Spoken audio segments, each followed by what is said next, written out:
super high PSI. And like, well, I don't know, I know where I'm sand. It's busting through and it's, so you're telling me sandstone is the perfect place to put it?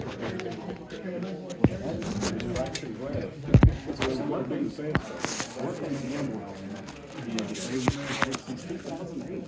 Since 2008, they started sliding this little stuff every couple of years. And they gambled on that nobody would pick up. If we wouldn't, Mike and Peter, they wouldn't. We would not know a single thing about it. All we could see is what they're putting out. The jobs are coming in. These new businesses are coming in. That's great. We want jobs. We want jobs. Yes. Yes. Bring your telephone. Let them off. How you doing, man? You live here? And we have a guy. Yeah, the injection well's already legal. What's going to stop this from not doing this the same? No, I know. That's what you're trying to put that in my mouth. Yeah. Yes. Yes, I just got to keep showing up. That's why I go to meetings. Because they, you don't go to meetings, they just slide stuff like this in and oh no, they never will because they get paid more than the property's worth.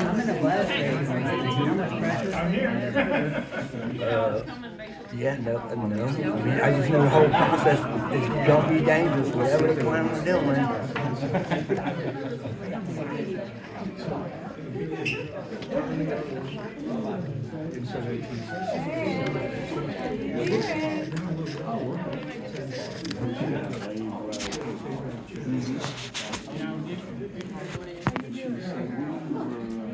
Is the CCS ever involved with you? Yeah, it is.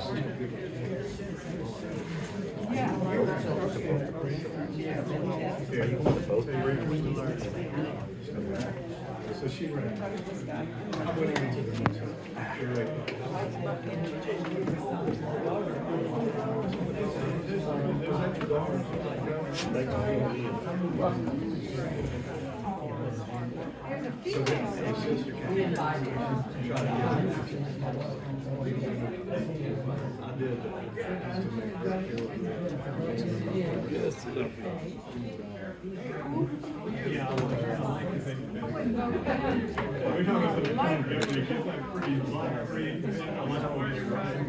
one of them is expired, so you meet him again.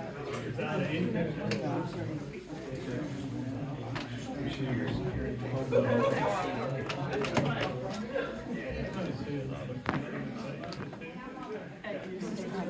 Is this what's coming?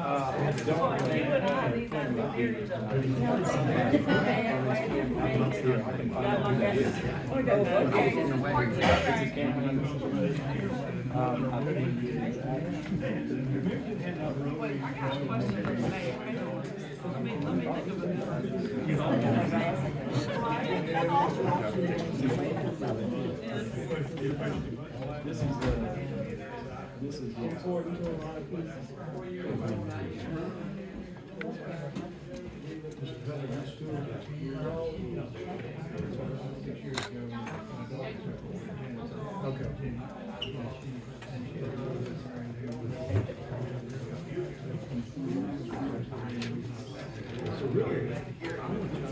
can sit right here.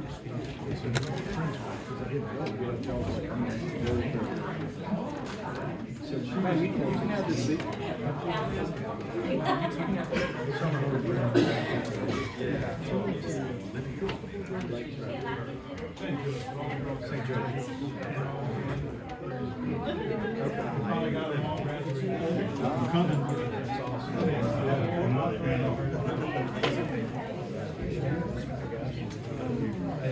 Okay,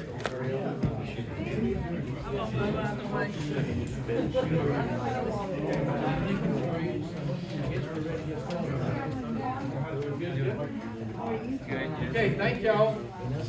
Stan Riccoboni, that's unbelievable. Thank y'all so much for coming. I guess we need to get started. I'm Mike Slocum. I'm one of the co-founders of Save My Louisiana.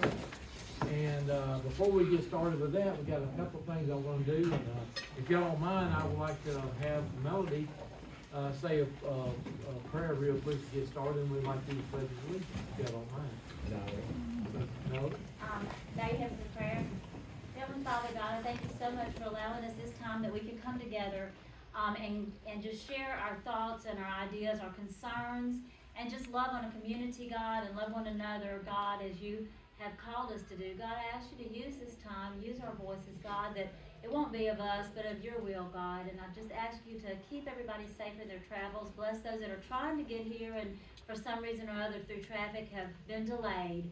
God, we ask for traveling grace as we travel back home and as these friends do.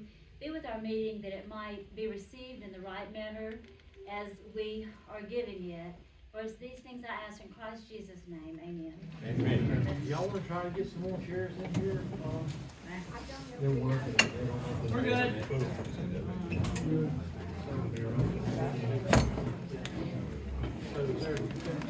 So, need you to go ahead and start the pledge of allegiance. I just got you. Okay, we'll do the pledge of allegiance. Pledge of allegiance to the flag of the United States of America and to the republic for which it stands, one nation, under God, indivisible, with liberty and justice for all. If any of you haven't signed in, could you just raise your hand and we'll bring a little card back to you real quick. If you haven't signed in, just to let us know you were here. And also, we have this document of information. If you'd like us to email it to you, I'll pass a clipboard around, put your name and email address on it, and we'll email this to you.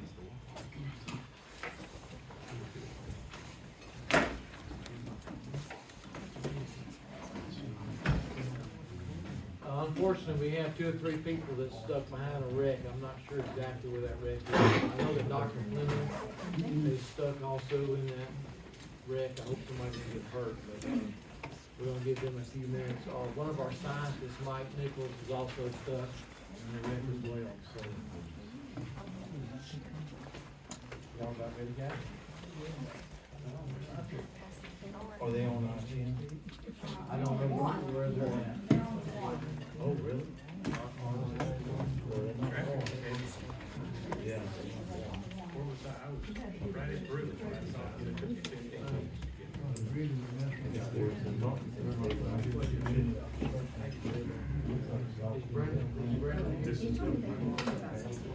Brendan brought him.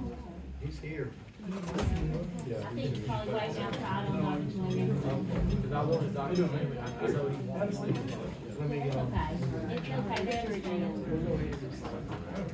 Okay, while they're filling it out, we're gonna go ahead and get started if y'all don't mind. Like I said, I'm Mike Slocum. I'm from Rapides Parish around Pineville. I don't know if y'all know where that's from. I was telling my wife while we were driving down here, it's been 45 years. I used to come down here to go duck hunting with the sheriff down here. I'm in law enforcement. I've been in it for about 47 years. I'm still in law enforcement now. I'm also a builder and a farmer. And I'm a Republican, conservative type person. And when we started this thing, we got like-minded people together so we could spread the word about this, because we didn't feel that the state is in whole and public really knew what this carbon capture sequestration was.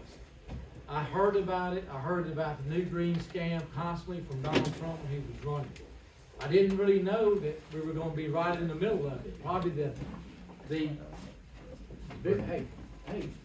is Dr. Clinton here? Okay.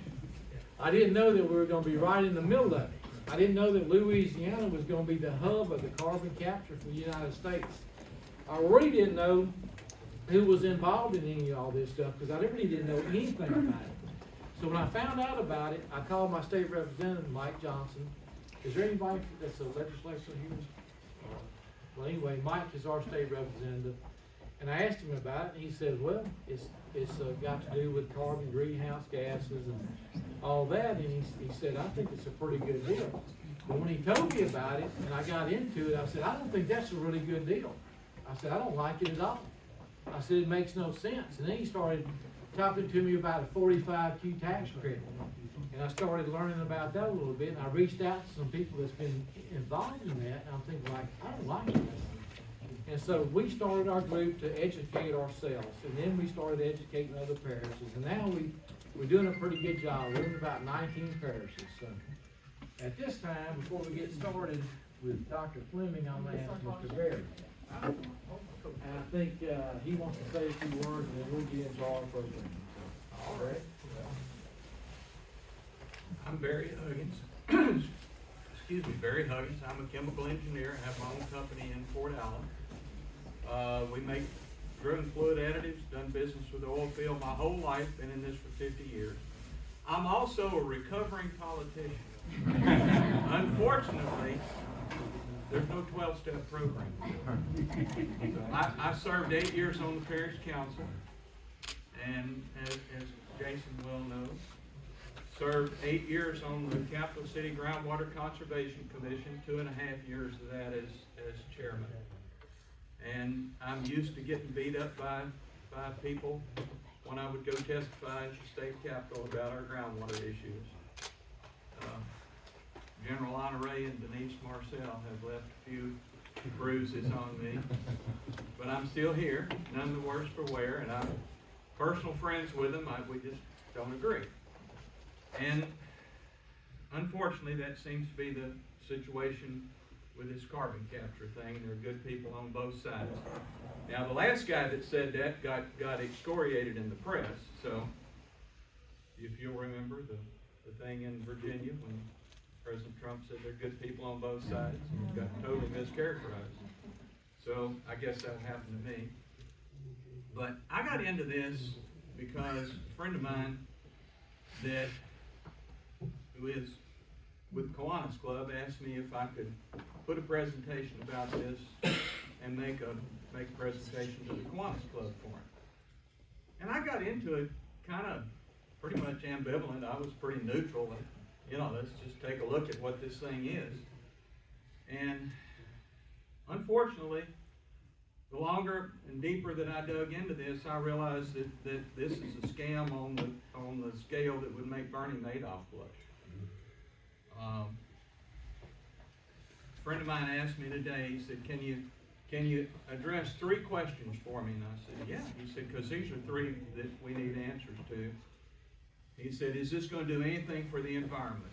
Well, as part of the study that I did to do the presentation, I calculated if all the projects that were proposed for Louisiana were built, what difference would it make in the atmospheric carbon dioxide levels?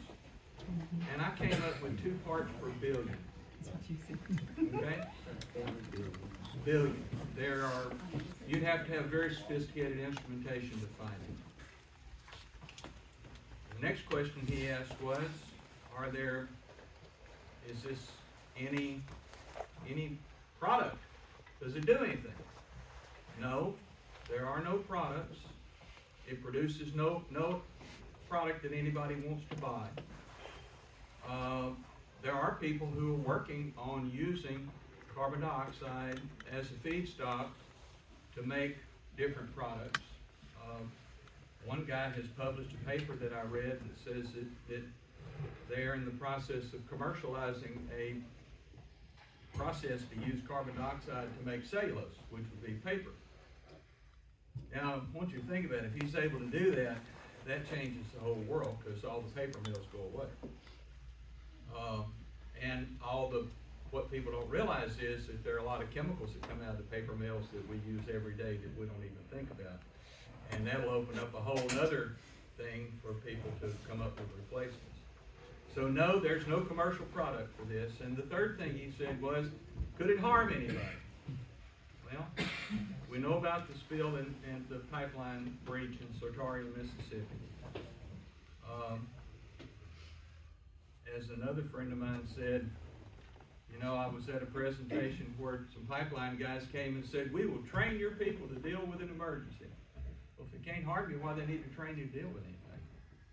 So, I think basically what this is legalized theft of money from the public treasury. We're taking money that we don't have. We're $38 billion in debt. It is not economic development. That's nothing but a cover story. I mean, calling this economic development is saying that Colonel Sanders is running a retirement home for chickens. So, you know, my answer to it is, if you want to help industry, just give them the money. Don't pump this junk under our feet. We live in a very geologically faulted up area. I've done a lot of work at Bayou Choctaw, and I can tell you I've been on wells out there where we drilled and everything was going great, and they drilled another 100 feet and drilled across the fault and ran into an entirely different environment and wound up getting stuck and losing the well.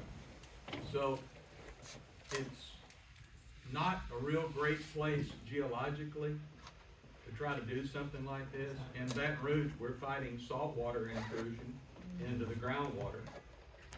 And, you know, I had one side telling me when I was chairman, you need to make Exxon quit using all of our groundwater.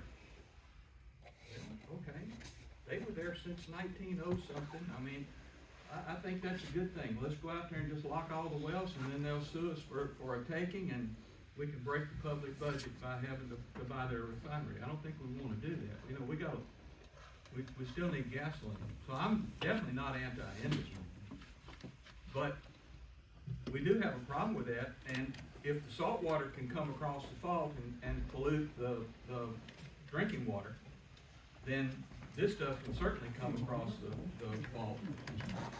And, you know, I found that there are 3 commercial scale injection projects in the world, and none of them are going well. The one offshore Australia is way over pressure, and the Australian government forced Chevron to do it as a condition of getting the concession. And when Chevron went back to them and said, this ain't working well, they said, okay, drill some wells, pump the brine out of the formation and dump it in the ocean and put the CO2 back. It's just not a good thing. There's just no scientific basis for it. And again, if we want to have economic development, let's just grant these people some money and be done with it and go about our business. So, and as far as I would say, that's all I have to say about that. And I'll be happy to answer any question if anybody's got, but other than that, I'll step aside and let somebody else speak. Mr. Berry, I just met you. What do you do for a living? What do you do? I'm a chemical engineer, have my own company. Okay. Double graduate from LSU. I got a chemistry degree, and they gave me a Phi Beta Kappa key. So I figured it must have been a slow year that year. And they wanted me to go to grad school, and I said, you know, I've already got a business going. I don't really want to go into academia. I think I'll go down the hill by Tiger Stadium and get an engineering degree to go with it. So I did that. And most of my life I have spent in support of the oil industry one way or another. I tell people, they talk about upstream, midstream, and downstream. I tell people I have been all the way from the spring, all the way to the ocean. Spent a lot of time out at Rory's employer. We went out there after the big explosion in '89, and I did engineering support for an environmental service company, and we cleaned all the separators and most of the tanks at the refinery. So I've got a lot of experience with all phases of industry. Thank you. You're very welcome. Thank you for hearing me out. Thank you. We need to get you on the team. Our next speaker is going to be Robert. Our scientist is still stuck in traffic, so Robert Max is the other co-founder. He's a business person, probably the largest roofer in America, I think he is. I have no degree. So, Oh, good, I may need you, because if I'm filling in for the scientists, we in trouble, y'all. My name's Robert Maddox, they call me Boo Maddox, I'm from Rapides Parish. Didn't know anything about this 6, 8 months ago. Mike actually notified me, told me about it, and I was sitting in the state of Iowa. So I own a roofing company, and for the last 37 years, I spent 7 months a year in the state of Iowa when it's hot. As soon as it gets cold, I come back to Louisiana. Louisiana is home. I know a lot of people there. I've done a lot of work from one side of the state to the other. And so I started paying attention to their fight. They're not fighting over pore space. So I don't know how much all of y'all know about carbon capture and sequestration. What I've said all along is I don't care, they can capture it all they want, but just don't inject it into the ground. Right. That's where the problem comes in. So if they want to capture it, make other things out of it, use it for other industries, or even if they use it for enhanced oil recovery, where they get oil out of the ground with it, that's good. They have been doing that for years. But what they're proposing, they haven't done. Not only have they never done it, I mean, have they done it, but they've never done it. The only place they've done it for permanent storage is in Decatur, Illinois. I know people that live there in that area. They're over the Mahomet Aquifer. It did not contaminate the aquifer, but when they injected it, it migrated places they never expected it to. And that's why they shut it down, because it endangered their aquifer, their only sole source water aquifer. Now, when I was there, I came across some things, and I'm going to share it with you on the screen. And it just like God was sending pieces to me, to this puzzle. And I was trying to figure out what this was all about, because it didn't make any sense, because just like Mr. Berry said, there's seemed like a lot of risks, but no one could tell me about a benefit. If the benefit was global warming or climate change, and I looked at the numbers, and I think Gary will go into some of that, and these other gentlemen, that it didn't work it. The risk far outweighs any benefit at all. So it's not like this is a commodity or producing anything or doing anything for us.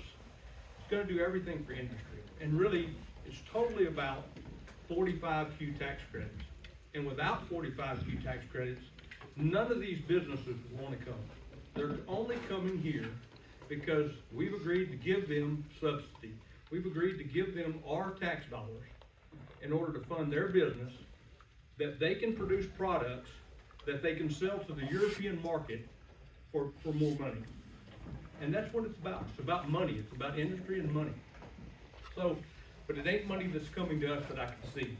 But I want to just show you, this first screen is the first map that I came across. And if you look, there's a pipeline on the, I'd say the west side of the Midwest. That is a double 48-inch.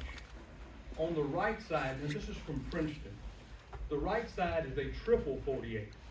And if you look at where they're ending up when they get down to the bottom, it's right in the middle of where we're at, Louisiana. And I kept hearing these things, these projects called a hub. And I think we're truly going to be that hub. I think. And so I started thinking, boy, I wonder what this is really all about. So I started asking, why don't y'all store it here in Iowa? Well, they have no geological formation.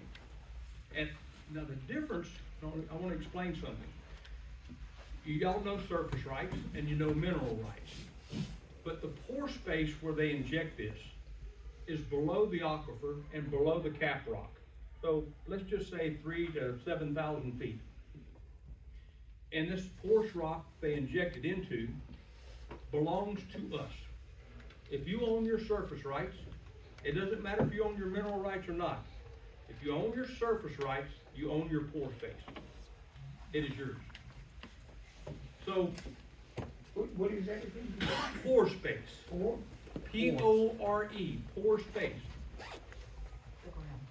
So, that's where they put this. That's where they inject it. Iowa does not own their pore space, according to what I've learned. And they don't, if they did own it, they still don't have geological formations to store it. So their plan was to ship it to North Dakota. Now, what happens is when they've had this plan, all Iowa, I think there's 150 ethanol plants, not counting power plants and et cetera.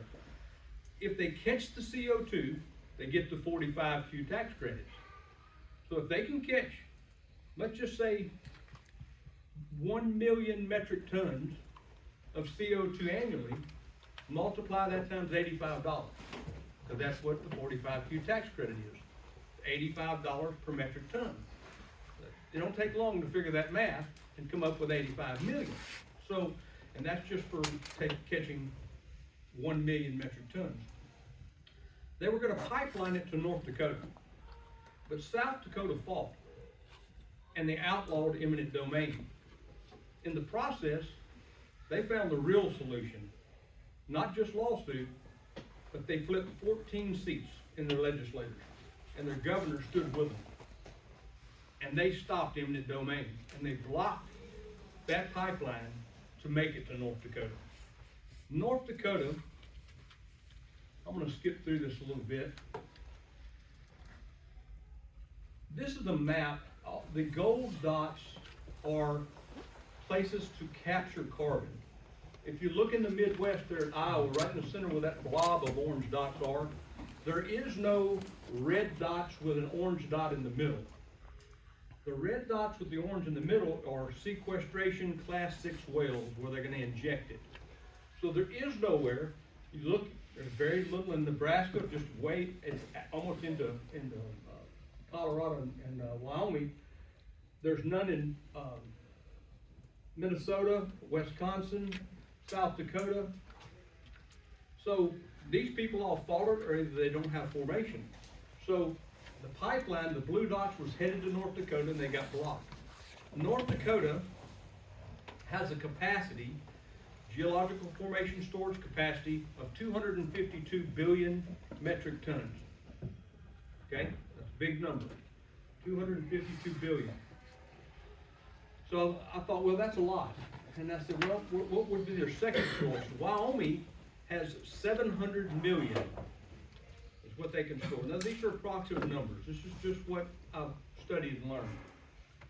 The other choice would be going to Illinois, where they have the only two in the United States areas where they've injected it into the ground and it did not stay in the formation, and the government placed a moratorium and ceased it.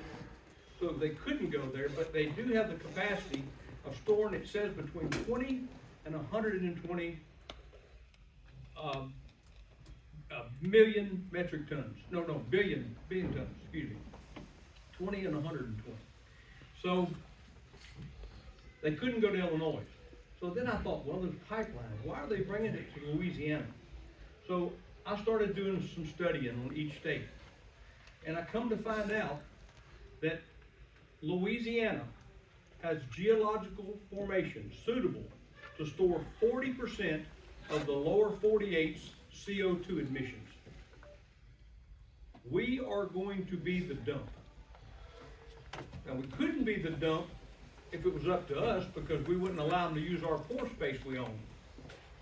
But what happened is back in 2020, our legislators passed law giving, I think the federal government gave primacy to the state. The state at that point voted and gave the right to eminent domain or expropriation, which means the taking of your property, the taking of your pore space, and gave that authority to private industry for private gain, which we think is unconstitutional, and Gary will go into that. So, what is the storage capacity of Louisiana? 8.5 trillion. Trillion. 800 billion onshore and 7.7 offshore. Now, there's two choices of why offshore could be a problem, and I'm not sure which one it is, but I know it evolves around money. It either costs too much money to get it out there, or it's going to block the oil production if you put it out there. But one of the two is why they're not even talking about offshore. It's way better for them to just take our property and store it under our ground and let us deal with it. So I wanted to make that point out to y'all. And so this is Rapides Parish. I want to explain this. I don't have a very good diagram. I need to upgrade my slide, but I've been working on something else that I'm going to show y'all tonight about who's responsible, or who I think is responsible for all of this. But each one of those dots, the one on the right is actually a plant that is going to take wood fiber. It's called Sun Gas Renewable. They hook up with all the timber people and say, we're going to boost the timber market. They find something, they find a carrot to dangle in front of the community of how we're going to bring you money. We're going to boost your timber industry. We're going to buy it, we're going to take that timber. So they get all the timber people behind them, which is the majority landowners, which by law, they have to have the majority in order to enforce that eminent domain. So that gives them the place. They strategically, in my opinion, find the places where they know they got the 85%, or let's say 70% of the timber people, and they know they can get 50% of the additional 30% that they need because people are hungry. And people are in bad way right now, and they need money. So they got it figured. See, they were at 75-25. And several people that are not here went to Baton Rouge and fought for it and got them to change it to 85-15. And they believe they got a victory. And I think it is somewhat of a victory, but they would have never let it happen if they didn't know they could get that 85 plus 1. That's the only reason they did do it. That's my opinion. So these other two projects, the Diamond Vault is the Cleco plant on I-49 just north of Boyce. The other one is Sinlaw Hub Rapides 1, which is right by my house. I live in the lake between the two on the left side. I live right there on the water.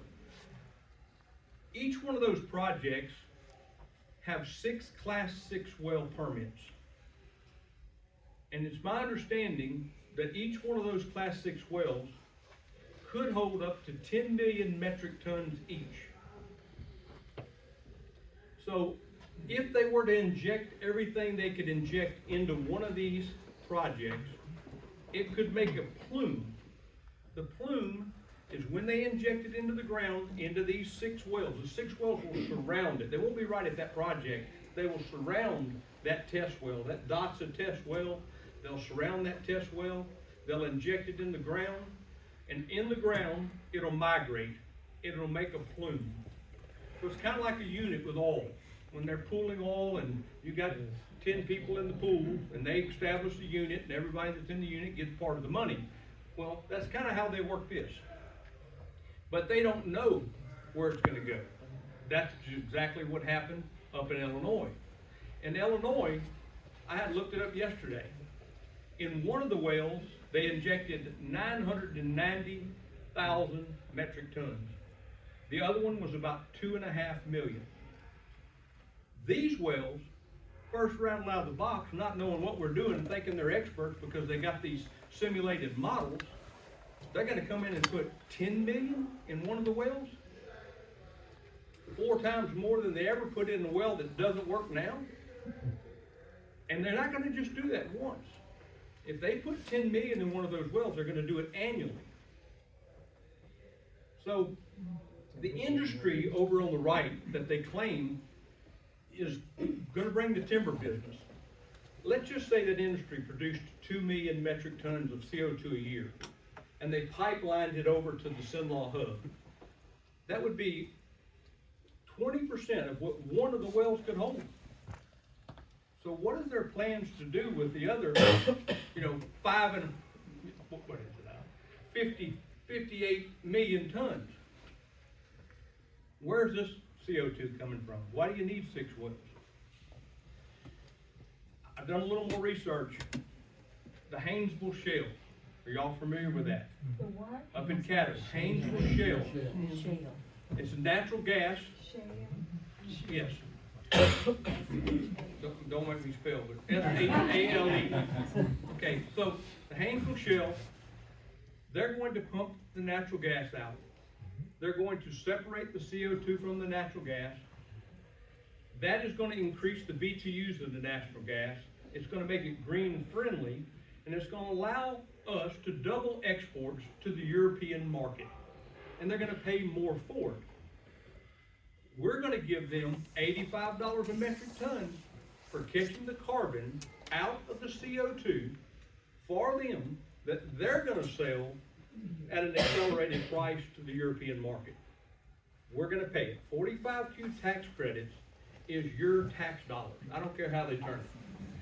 And the owner of Haynesville Shell, as of October 25th, is Japan.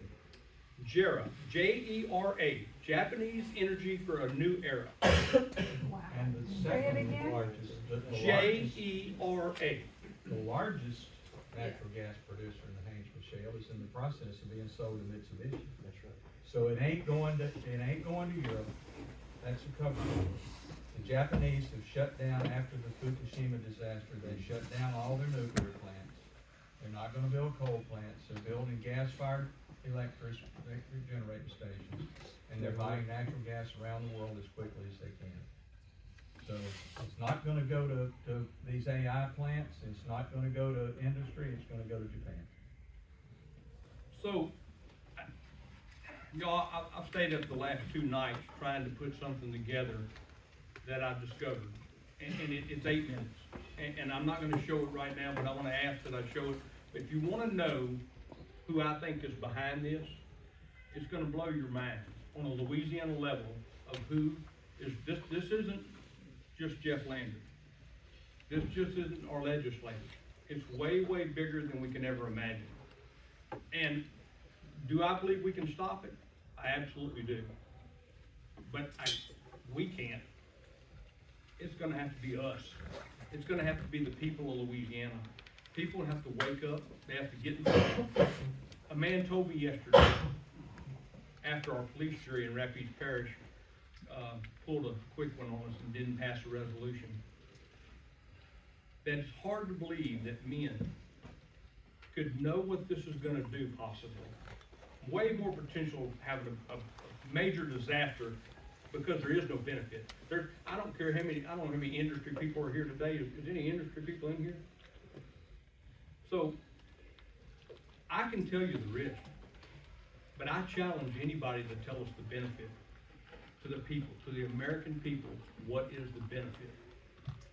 That's what I would love for somebody to explain to me, because I've yet to have anybody tell me a benefit to the American people.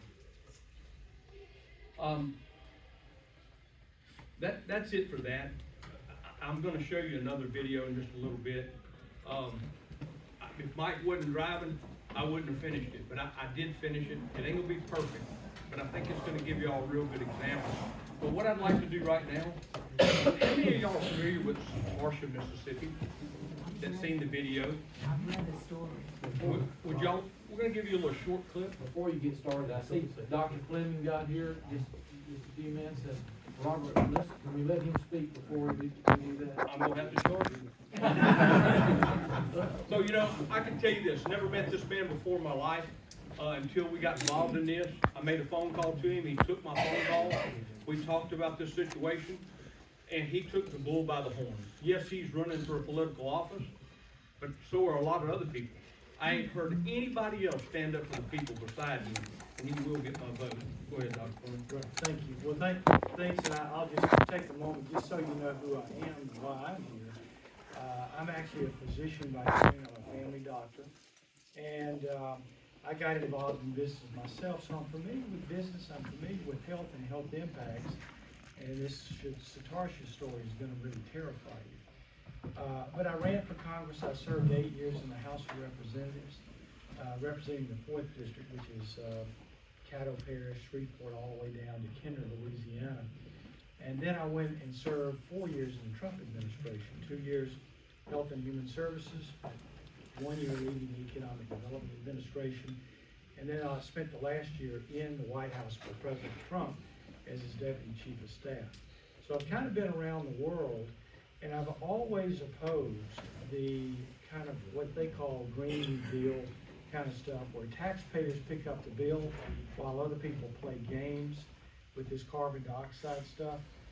And I'll take you back to 2009, President Obama, and I was in Congress then, he declared that CO2 was a pollutant to the air.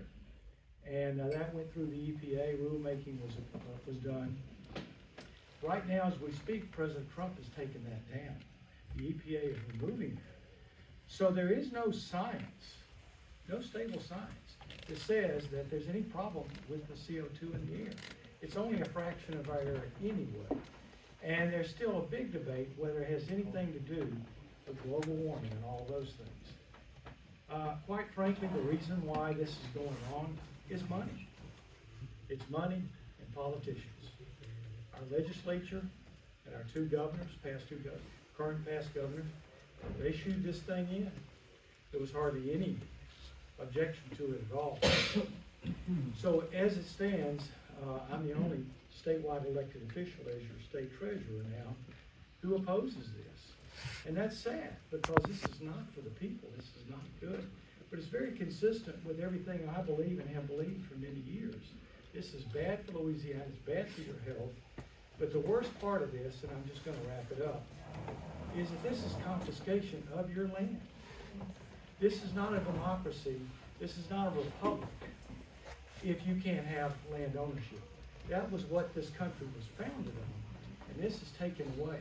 How does it do that? It reduces the value of your land, potentially. It can sully your water supply. It can create carbonic acid when it mixes with water, which then leaches heavy metals into the water. You can't drink it then. It's deadly. And you can't get access to your minerals. You cannot drill through this thing to get to oil and gas and all these things. So the bottom line here is I'm supporting Save Our Louisiana, doing everything I can to help, even involved in this lawsuit and other lawsuits to come. But ultimately, my goal is when I'm elected, I'm running against Senator Bill Cassidy. The primary election will be in May, runoff in June. And my goal is, when I'm elected, and I am leading in the polls, that the first bill I'm going to drop in the United States Senate is the full repeal of the 45Q tax credits. That's what's paying for this. If this money goes away, folks, you can go home and forget about it. But right now, we have got to stay on top of this.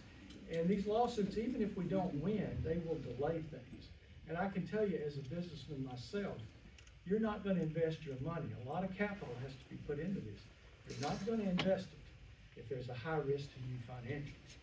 So everything we do that delays, pushes back against politicians running for re-election, and also lawsuits that these folks may lose at, that buys us time. So I can get to Washington and help, and other people, we can find replacements to go to Baton Rouge to represent you. So we got a lot of work to do, and I'm happy to do my part.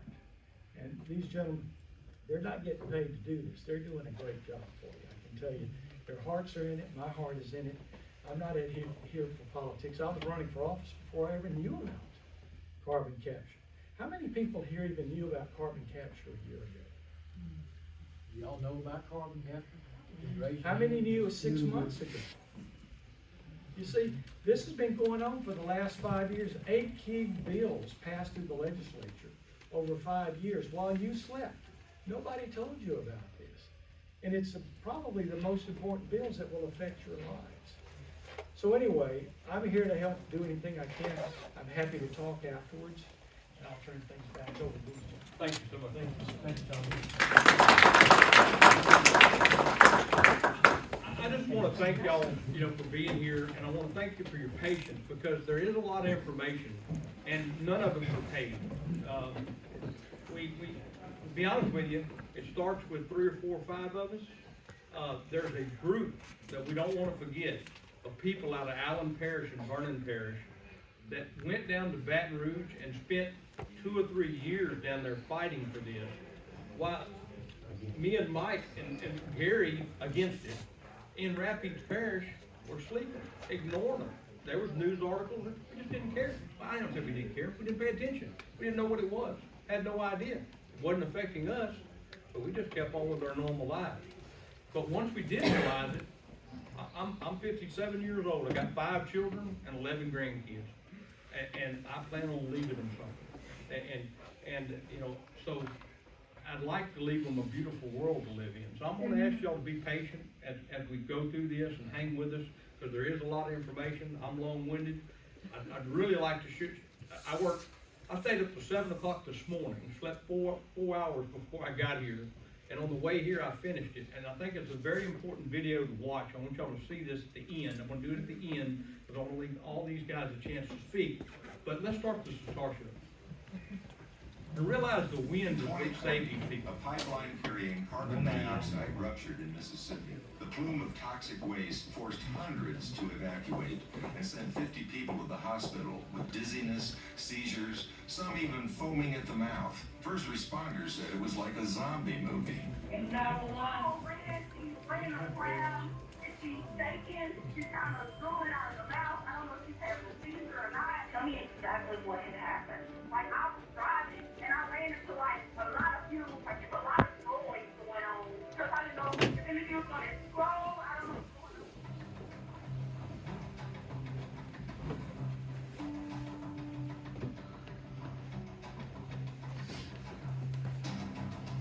on. Over the weekend, dozens become sick and even more had to leave their homes after a gas leak and explosion in Yazoo County.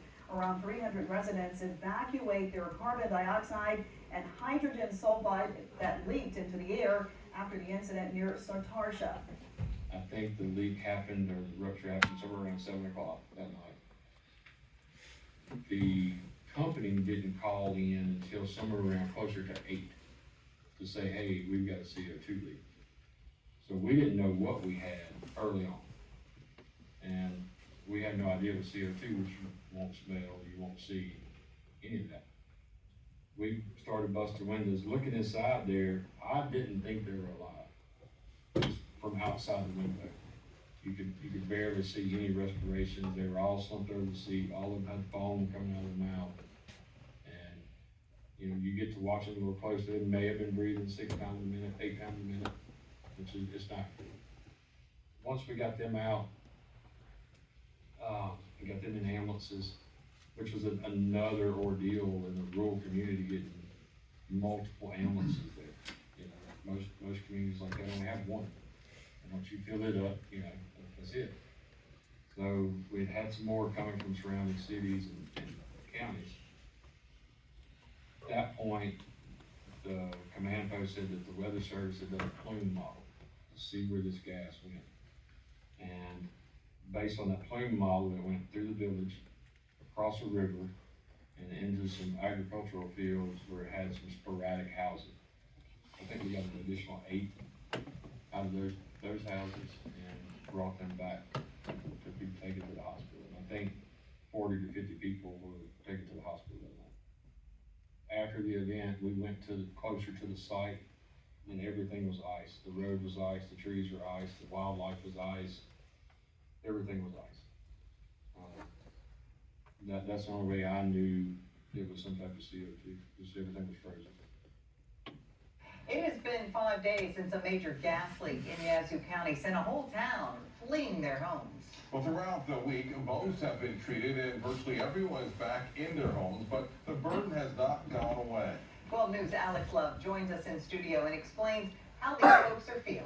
One of the closest to Highway 3, the Douglas family home was hit hard by the carbon dioxide leak, but feels they were one of the last to get out. My wife had brought the dogs out to use the bathroom before we go to bed. The dogs come back in, but she didn't come back in. She was laid up against the porch. She couldn't breathe. I got her in the house. I called the sheriff's department, and they told me we had a gas leak. Though they didn't require treatment in the hospital, since moving back in Sunday, Larry and his wife have found themselves coughing frequently and ill. Been sick in her stomach, can't eat, don't have no appetite, having headaches. We were sitting at the table eating supper the other night. I looked over at her, she had blood running down her nose. While the company, Denbury, has shut off the pipe and begun the repair process, the Douglases and others have trouble settling back in, fearing an accident like this could happen again. You are about to see is a I network. want to mention One that something crosses to y'all party about lines. this video. One thing is that the ambulances could not get to the people because they wouldn't run. Their motors wouldn't run. CO2 dispersed to the oxygen. Vehicles take oxygen. The other thing I wanted to mention is that you should go watch that whole video and watch how this thing explodes and how it comes across the ground and stays to the ground. It's pretty amazing of how big it got and how fast it was. You know, sure, it's one incident, but there's been numerous incidents. Delhi, Louisiana had an incident a lot like it with the EOR project. This was a pipeline. I'd like to introduce Mike Nichols and let Mike come up and talk. Mike is he'll tell you all about it.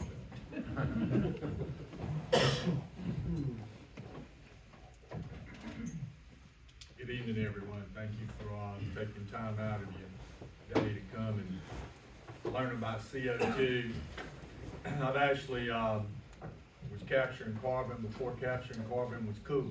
Okay, been doing it for about 40 years as a natural resource conservationist, working all across our state with landowners, farmers, ranchers. We manage the soils, we manage the water, we manage the plants. We keep contaminants out of our water. We come up with ways to do that. And then we hear about something like this, and it's like, you know, what the heck, you know, what's going on? But anyways, I worked for the Water Resources staff in Alexandria, Louisiana for USDA NRCS. I was the Water Resources Specialist. I dealt with NEPA, Council on Environmental Quality, EPA, all of the groups, Fish and Wildlife Service, the Corps.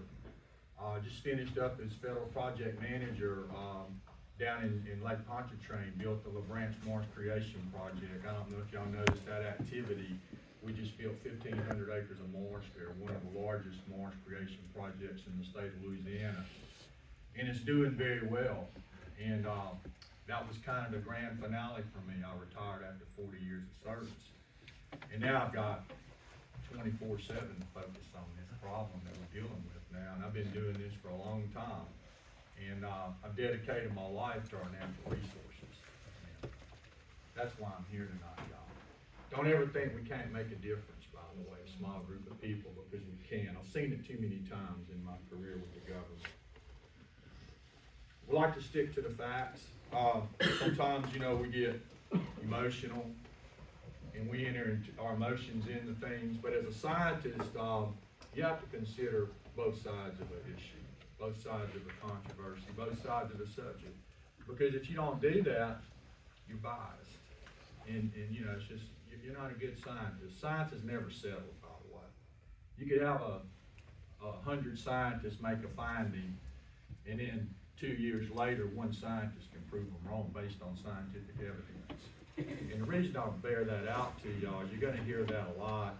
We don't know what we're talking about, yah, yah, yah. You're gonna hear those things, guys.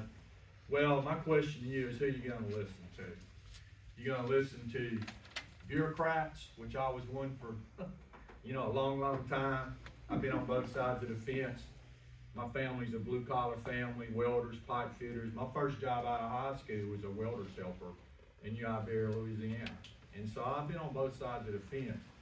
Book smart is good, but common sense can help too in life. Just take COVID. We spent $16 trillion, folks, to government, you know, on that. You know, that's 90% of our annual GDP. It's the same thing with this, some of the ideas we get with government. Is you throw enough money at it, we'll fix it, right? One thing I know we can't do, we cannot sit around any longer. This issue is too important. We have to fight harder than ever for our families. And that's why I'm here. I'm not here to impress anybody. I'm not here to, you know, to debate anybody's politics, whether you're liberal, whether you're conservative, folks. That ain't what this is about. That's what it's about to me. They call me Sabi. That's short for chemo Sabi. Okay? That means trusted scout. That means we're supposed to be out in front looking out for these guys, and that's what I intend to do regardless of anybody's politics or anybody's opinion. Carbon dioxide is the basis for life. It's food for the plants. You know, let's start talking about carbon dioxide. And I get frustrated in these discussions because you hear carbon capture, you know. What these people are talking about is carbon dioxide capture. Carbon capture is by nature, it's by plants, it's by trees, it's by the grass, it's by the soils. That's what captures carbon, not man. We can't do it. Nature is 4 times more efficient at capturing these called carbon dioxide equivalents than man can ever be. And that's just a scientific fact. Carbon dioxide is 72% oxygen. How's that for you? Spend your tax dollars to 72% oxygen in the ground. There's a technique right now, it's been done, and they can separate the carbon and the oxygen. It's called carbon dioxide splitting, and it can be done. We can use carbon for a lot of things, and if we put oxygen back in there, of course, we need that to breathe. So I think we're just headed down a dead-end path, and I think it's been done in a vacuum, it's been done clandestinely, and we need to address all those things as citizens and voters. I just put this up there to, you know, I don't want to get in and confuse everybody. I probably confused myself even after 40 years trying to track all that. But what I mainly wanted to show you with this slide is when you release sulfur dioxide and carbon dioxide causes global warming according to, you know, certain scientists. Well, sulfur dioxide causes climate cooling. So that's all I wanted to show y'all. It's kind of a little bit, you know, makes you chuckle, right? You got those 2 things in there. Which one's causing the worst problems, you know, sulfur or carbon, you know? What about the good, bad, and the ugly? You know, nobody wants me to say we all got attitudes about this might be a bad idea, so you can't say nothing good about CO2. Well, that's not true. Because if we didn't have carbon dioxide, we wouldn't have grandma's homemade rose on Sunday. So, you know, it's got some good uses. They use it in medicine. They use it and pump it in greenhouses for the plants. Who picked us? Who picked us to do this? Okay, y'all heard the presentation a while ago. Y'all saw there's sites all around. And nobody never asked me. I'm 4th generation. My family property. Nobody in any meeting anywhere said, is this a good place to do this? Here's your stratigraphic test. Here's the map of the plume like Boo was talking about. Here's the risk involved. Nobody ever did that. It's like the government said, our government, so we're going to do this. You know, we'll ask y'all about it when we finish. Carbon dioxide, when it's compressed, it kills about 100 people every year. So it's no use to argue that it's not dangerous when it's compressed. That's a fact. That's not carbon monoxide. That's carbon dioxide. Here's where it gets get down into the weeds a little bit, why it has a high risk involved with carbon dioxide, let's say, versus natural gas. It's because to transport and inject carbon dioxide, it has to be at what's called the supercritical state, which means you have to maintain high pressure. There's just no way around it. You can't do it. It's not technically feasible. It's not financially feasible to handle carbon dioxide unless you keep it at those high pressures. And it's called the dense phase, the dense liquid phase, the supercritical state. You have to get up around 1,000, 1,200 just to get there. And if you talk to the people who are experts in transporting it, you know, they're running it at about 2,000, 2,200 PSI in the pipelines. It's a pretty serious pressure. It's about double what a natural gas pipeline is. Captured from the smokestacks, from the plants, and it's got all kind of other contaminants in there, not just CO2. Or you capture, I call these magic fans. Had a discussion with the engineers about these magic fans that suck the atmosphere down and take the carbon dioxide out of it. Carbon dioxide is only about 427 parts per million. It's just a very little bit of the atmosphere. So just think about that from a practical standpoint for a minute. It's not, that's just a pipe dream, no pun intended. And I asked those engineers, I said, how far can you suck the air? I was curious, how far can you suck the air and clean carbon dioxide, you know? Indefinitely. You know, by the way, this started in California right here, so that ought to tell you a lot. Okay? But anyway, I said, well, y'all must be using pixie dust and y'all some Peter Pan engineers, and y'all gonna fly us to Neverland, cause I'm a practical person. I said, it's not gonna work. Each one of these sites in Louisiana, there's two of them, one in southwest Louisiana, one in northwest Louisiana. How about $2 billion of our tax money on this fraud? So whether you believe in climate change, whether you think this is a good idea, fraud, waste, and abuse is fraud, waste, and abuse. That's right. You know, that's all you can say about it. Talking about these smokestacks, you know, capturing this stuff, you could have carbon dioxide, you could have hydrogen sulfide, you could have sulfur oxide, nitrogen oxides, you could have all kind of stuff, just a big witch's brew. And they say, well, it's only a small portion of it. But you already heard that they're transporting so much of it and injecting so much of it. If it's only 1% contaminant stream, if you put 250 million metric tons in the ground, what else is in there? Let's be honest. I've worked around industry. My family is blue collar. We worked around industry our whole life.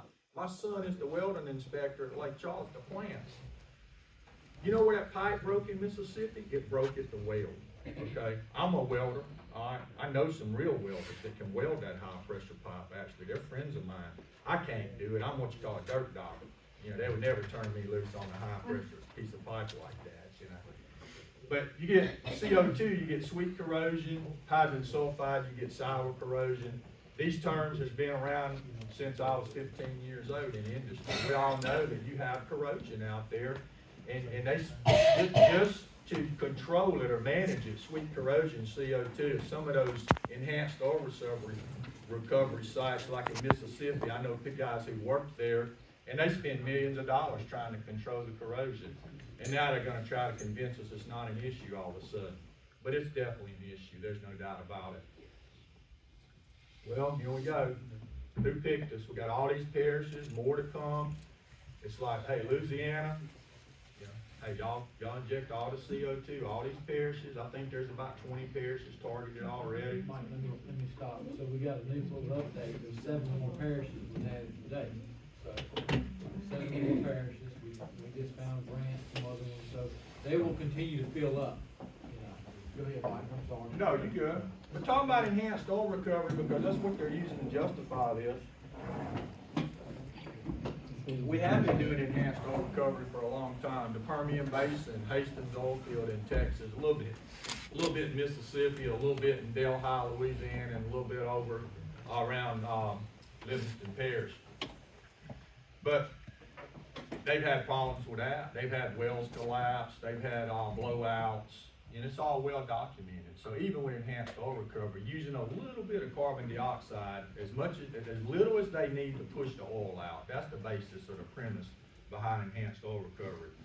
But when you start injecting this stuff in the ground, whether it's enhanced oil recovery or carbon storage, carbon sequestration, whatever word you want to use, you got these little bitty pore spaces. I heard it earlier, and then it goes by from a geological standpoint. How much can you put? How much storage do you have within that pore? Not all pore spaces are created equal.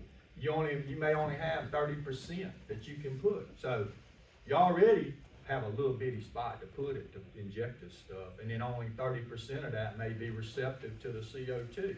So it may go for 10 miles. It may go for 15 miles, that point. Because you're under that tremendous pressure from that supercritical state, which never goes away, because it's still that pressure.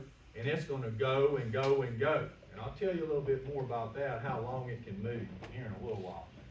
What's happened so far, they closed the school down right here in East Texas, right across the state line from where I live. I called over there, tried to get some answers. Everybody had the lockjaw. Nobody wanted to talk about it. Where did the CO2 come from? Who knows? They wouldn't answer my questions. You know, they worry about liability, I guess. But we do know in Midwest, in Wyoming, they closed the school for a year from an enhanced oil recovery site, okay, for the CO2 and the benzene. Benzene levels were 100 times what they were supposed to be, 200 times, and those children were up there in school. So what I'm telling you is that there's other things associated that's even worse than the CO2 that's involved in this, than the carbon dioxide.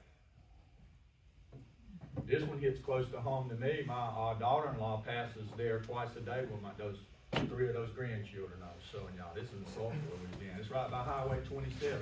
Why would you put this right by the highway like that? okay, because we didn't realize, my answer, I think, we didn't realize at the time when we was doing this, the risk that's involved. We saw what happened in Satoshi, Mississippi, and that's why you would do something like that, okay? Even if we did agree that this was a good idea, you should never put this close to a major highway like that, because you can see how it hugs the ground. It forms what's called a death cloud. And I get criticized for that. They say, well, you're fear-mongering, you're trying to scare the people. Well, you should be, okay? Because you see what it does. That's the actual picture when it happened, when it started leaking.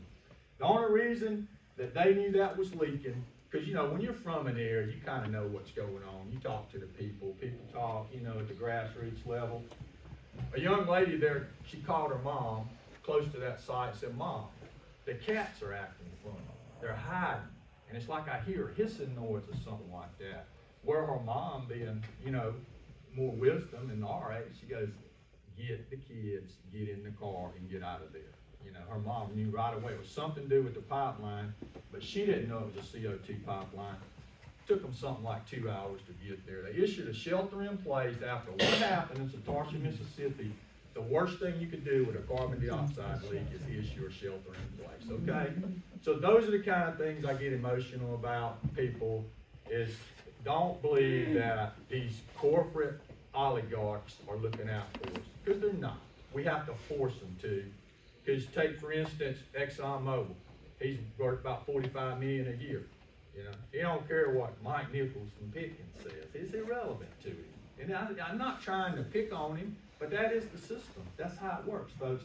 We have to force our government to do the right thing. Carbon dioxide pipelines are not regulated by FERC.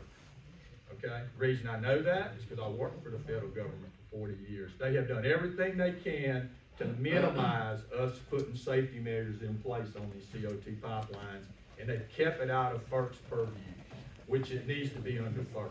No question about it.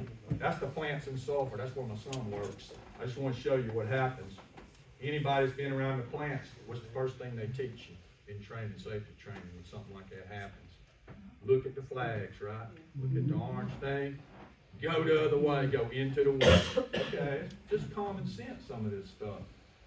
We've had leaks on the green pipeline, the CO2 pipeline in Louisiana. They built it in about 2014.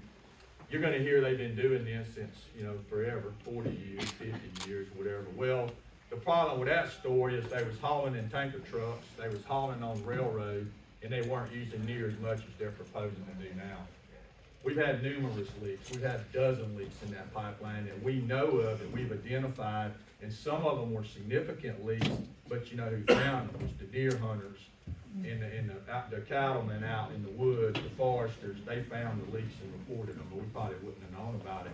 This is what happens when CO2, when it corrodes a pipe. It starts pitting it, okay? That's CO2, that's sweet corrosion. That's actually what happened with CO2.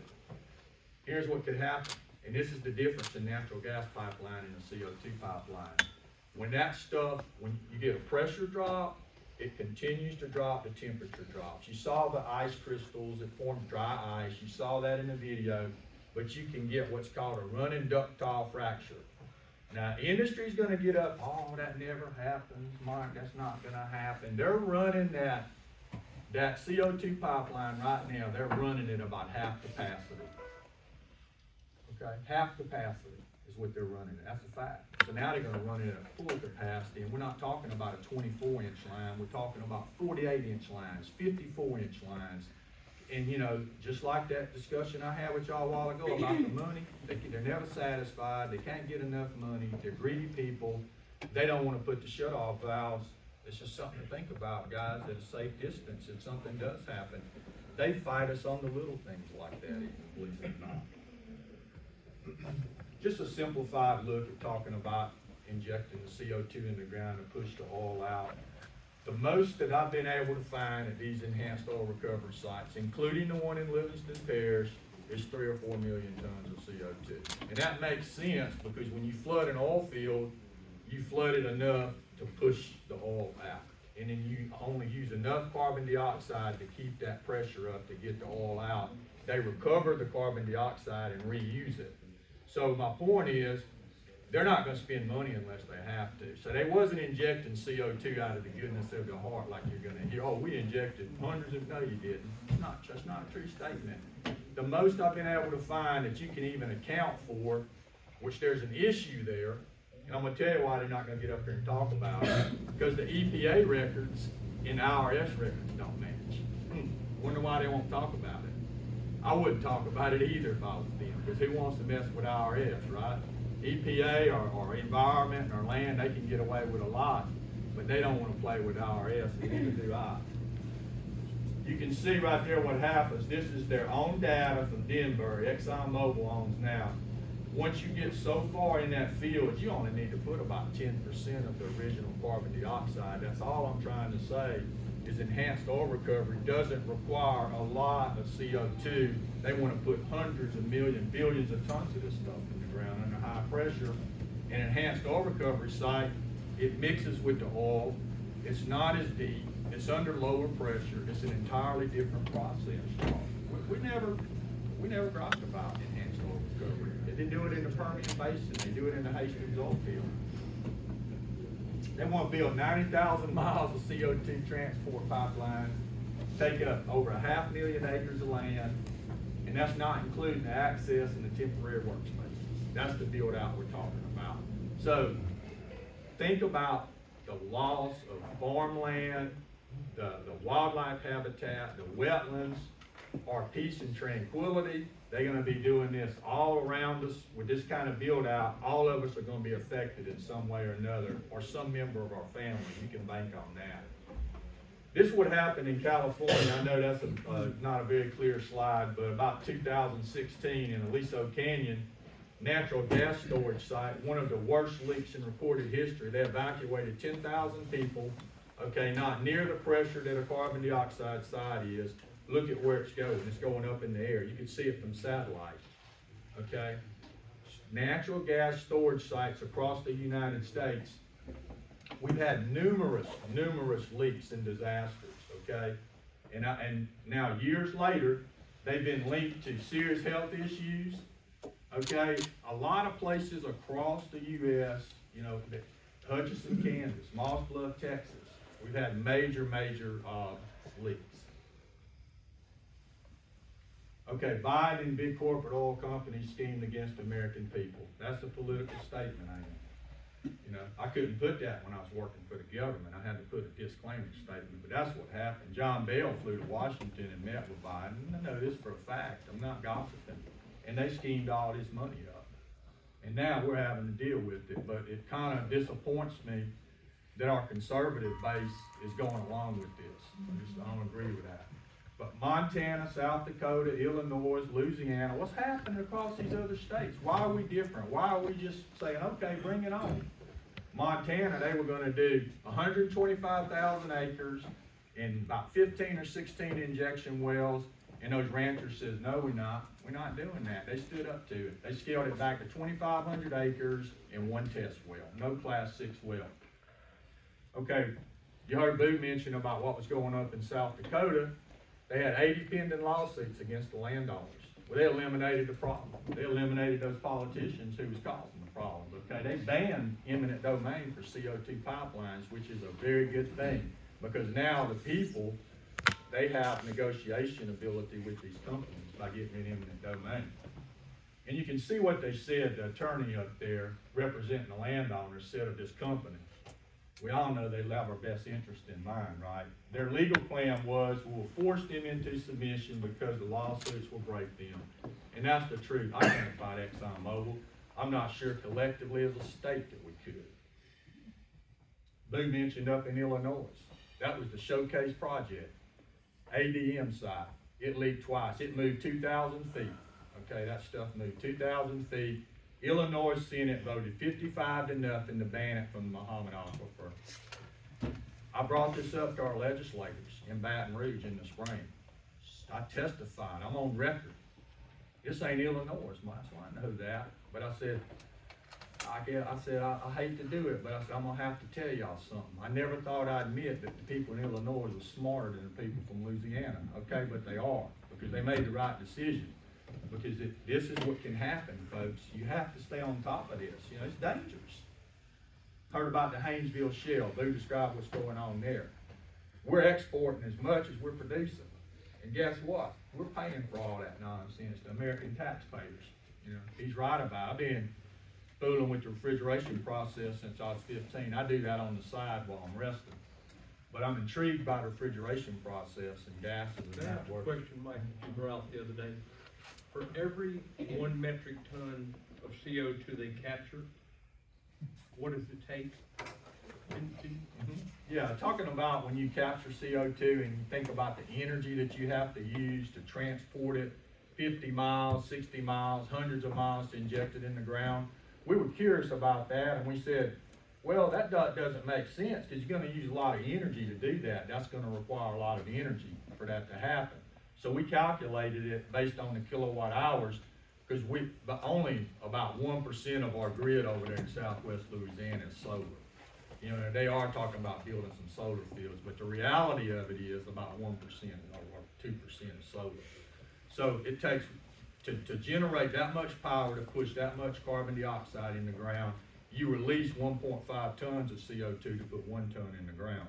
So that's how circular this is from a taxpayer standpoint. Now, if I was on the other side of the fence, I said, oh man, we got a good gig going here, all right? You know, that's a good gig. Talk about the economics quickly. You hear that, oh, it's gonna create all these jobs, and then, your community is gonna be wealthy. Well, why didn't that happen with enhanced oil recovery? Go check some of those communities out. As soon as they got the oil and they left. And that's what they're gonna do here when they fill these hoses up. And we're gonna be stuck with this forever. Our grandkids are gonna be stuck with it. It's gonna be generational. An Oxford report says, straight from an Oxford report, which one of our senators graduated from Oxford University, by the way. So y'all need to ask him about this, because my comments to him was that this stuff his whole idea is useless as tits on a boar hog. So y'all can figure out what senator I'm talking about, because he likes to talk with those country statements like that. But I didn't learn that on Google. My grandpa said that. But another key concern by Jacobson, a senior fellow at Stanford, says that this is going to do more harm than it's going to do good. He's been studying this stuff. Stanford's a major university. We're going to do more environmental damage than they prevent. And I believe that's what's going to happen as a scientist. I really do. Okay, where's this plume going to go? You heard Boo talk about it? Well, I put Norse mythology up there to ask the 8-legged horse. It depends on where you want it to get to. All right, if you look at Sleipnir, all right, they put this stuff over there in Norway, they put it 160 miles from where the people are. Okay? All these other countries are putting it beneath the sea, beneath the ocean. That's the point I wanted to make here. The Sleipnir project started about 1994, something like that, but the reason they did it in Europe was to avoid the carbon tax. Hello. They didn't do it to protect the environment. That's what you're going to hear, to keep greenhouse gases and keep the climate from warming up. They did it to avoid the carbon tax. In those European countries right now, me being a cattleman since my grandpa, okay, they're going to pay $100 a head for a carbon tax starting in 2030. That's where we're headed, folks. If we don't get up and say, hold up, this is all nonsensical. You think beef's high now? Wait till they implement that here in the United States. But this stuff is moving. This CO2 plume today is moving 3 times faster than they predicted. Okay, that was 1995. And it's about to end up right back in the natural gas play that they took it and injected in the ground. So there you go with another circular idea. All right, I want to close out with, what do you do? I get that question, what do we do? What's the answer? What's the solution? We said this with Governor John Bell Edwards. We told Governor Landry. He met with us for 2 hours not too long ago in Pineville, Louisiana. Put it in the Gulf. If this has to happen right now until we can deal with it in Louisiana, you heard the gentleman running for senator, Dr. Fleming. It's going to take time to adjust it at the Washington level. We know those wheels move slow. But right now, let's look at it from a realistic standpoint. If you have to do this, put it in the Gulf. There's one being planned right now over here by Timberlake Islands. There's one being planned by Lake Charles. The problem is, guess what? It costs more to do it, okay? That's the problem, but we're paying for it. Our tax dollars is paying for it. Let's do the right thing. Okay, all right, well, I'm gonna close out right here on this deal right here. We're talking about Satarsha.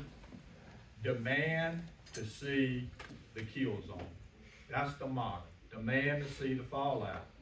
Okay, the red is where the CO2 went. This model was 99% accurate. It's called the computational fluid dynamics model. And you know, those saying, well, models junk in, junk out. This model's been proven. Once again, the reason you don't see it at these meetings is because it costs money to do this. So let's make them do the right thing and show you the danger zone, the hazard zone, the kill zone. It can be done. We have the technology to do it through this model. And that's all I have, and thank y'all. I have a quick question. He has a question for you. You talked about the federal government not having regulations on inspections on the pipeline. Do they all do no kind of integrity testing or anything on No, it? sir. Now, look, we tried to get it back in the spring. We were working with our congressional leaders. You wanna call them that? I use that term loosely, but they ignored us. They said, no, we don't need that. We don't need none of that, you know? Because they're being influenced by who? ExxonMobil. We know for a fact that the CEO from Oxy, this is a fact, flew to Washington and met with President Trump when all that was going on. Mike, just to let you know, they're working with the industry now, the PHMSA is, to draw up their plans, their safety plans, and operation of the pipeline. So the industry is writing the regulations. Have been for some time, But it's not under FERC.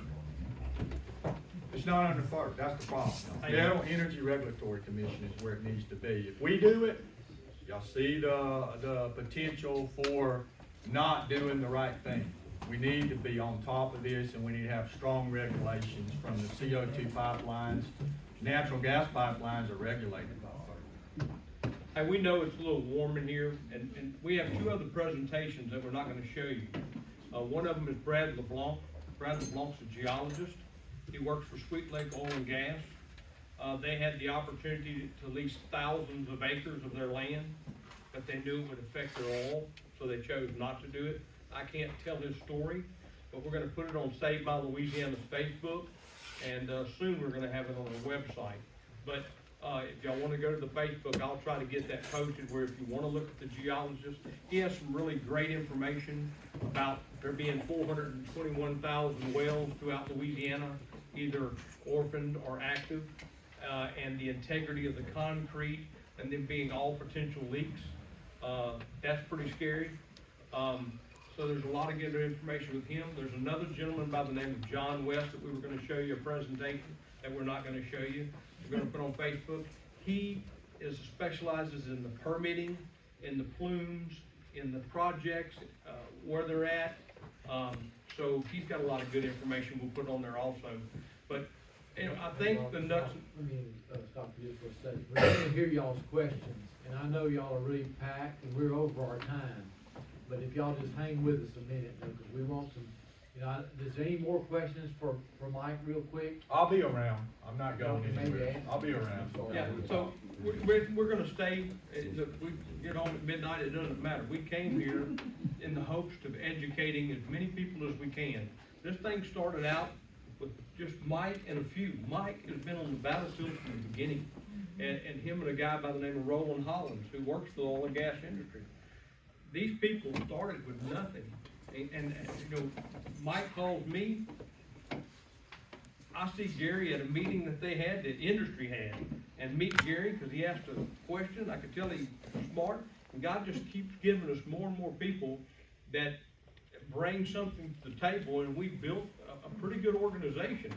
And we're gonna go everywhere that God will let us go to tell people how dangerous this is in the hope of saving our future generations. Louisiana, saving Louisiana. I just want to say too, for the record, because you're gonna hear people talk about, you know, me being a tree hugger in the front for Greenpeace and all that. Look, I do hug. I love trees.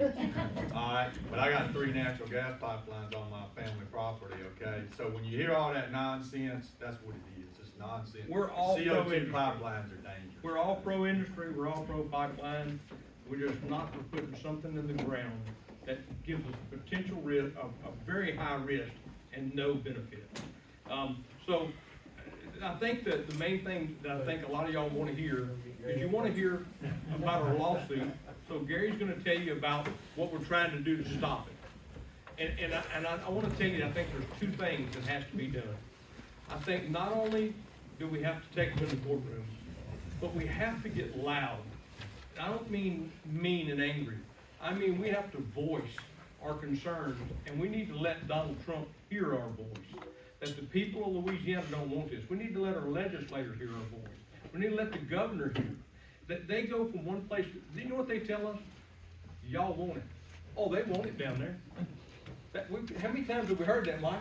Well, cause I know we're gonna get Gary up here, but I've heard, I met with the governor for 2.5 hours. We got into a big argument. I know him pretty good. You know, he basically told me, y'all are not gonna get a chance to vote. I said, why won't you let us vote on it, Governor?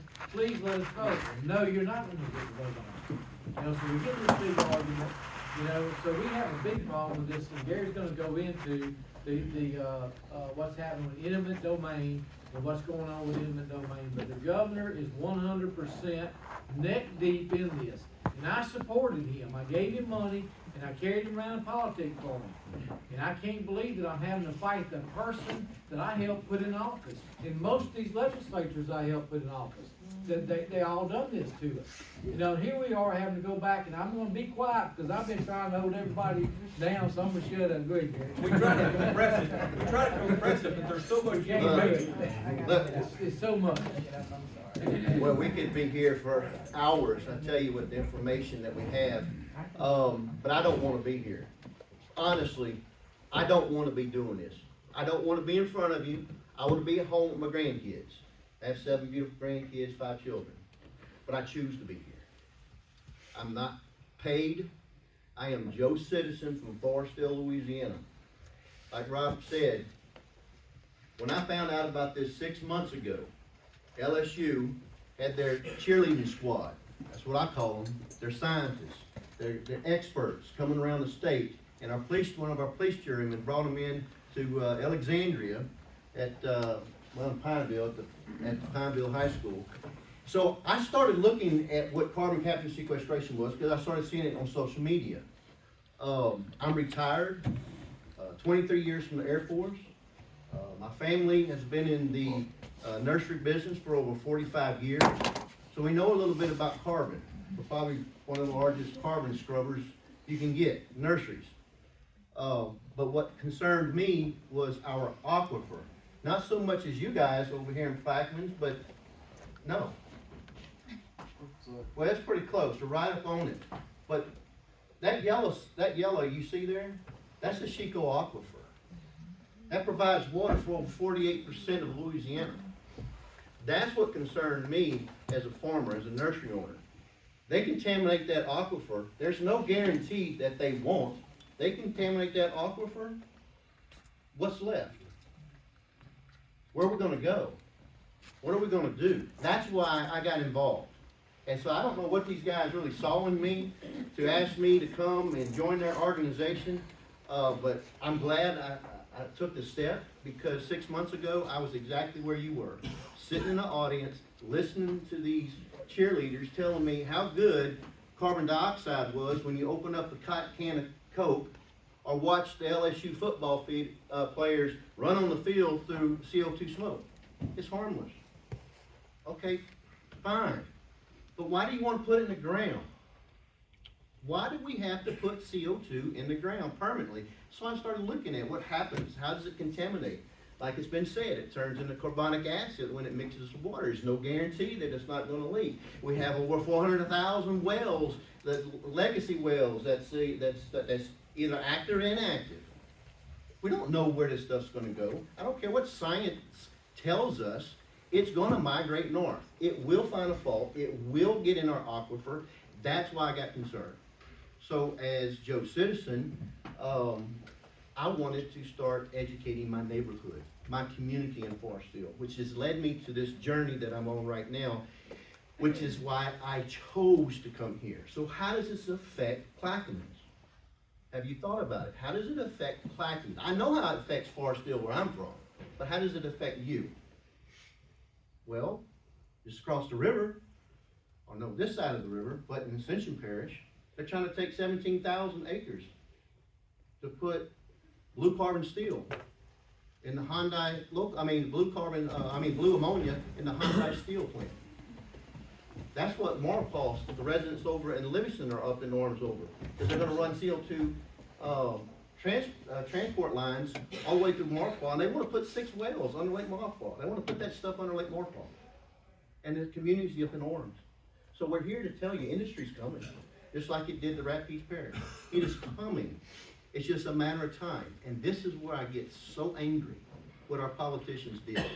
They gave your property rights away. We had one of the greatest property rights in the country, Louisiana. So, when we wrote our Bill of Rights, we were granted 3 rights. They are what? Life, liberty, and the pursuit of happiness. Well, did you know happiness wasn't the first thought? You know what the first thought was? Pursuit of property. So why did they take it out?